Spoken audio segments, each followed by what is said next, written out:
अस्सलाम वालेकुम फ्रेंड, आज मैं आपको बालों में जो खुश्की हो जाती है उसके लिए एक रेमेडी बता रही हूँ। आप इसको बालों में लगाएं तो आपकी खुश्की जो है बहुत हद तक ख़त्म हो जाएगी। तो इसमें देखिए मैंने एक अदद जो है अंडा लिया है और 1 टीस्पून जो है मैं इसमें दही लूँगी और इसमें ऑयल डालूँगी हस्बे ज़रूरत, जितना आपके बालों के लिए ज़रूरी है। मैं इसमें 2 कैप के करीब सरसों का ऑयल डाल रही हूँ। ये देखिए मैंने इसको अच्छी तरीके से मिक्स कर लिया है।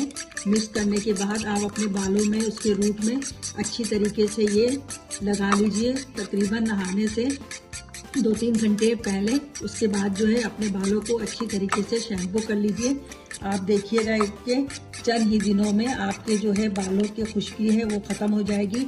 इसको हफ्ते में 2 बार ज़रूर कीजिए आप। अस्सलाम वालेकुम फ्रेंड, आज मैं आपको बालों में जो खुश्की हो जाती है उसके लिए एक रेमेडी बता रही हूँ।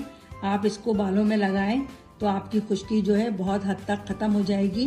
तो इसमें देखिए मैंने एक अदद जो है अंडा लिया है और 1 टीस्पून जो है मैं इसमें दही लूँगी और इसमें ऑयल डालूँगी हस्बे ज़रूरत, जितना आपके बालों के लिए ज़रूरी है। मैं इसमें 2 कैप के करीब सरसों का ऑयल डाल रही हूँ।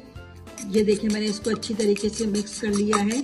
मिक्स करने के बाद आप अपने बालों में उसके रूट में अच्छी तरीके से ये लगा लीजिए, तकरीबन नहाने से 2-3 घंटे पहले। उसके बाद जो है अपने बालों को अच्छी तरीके से शैम्पू कर लीजिए।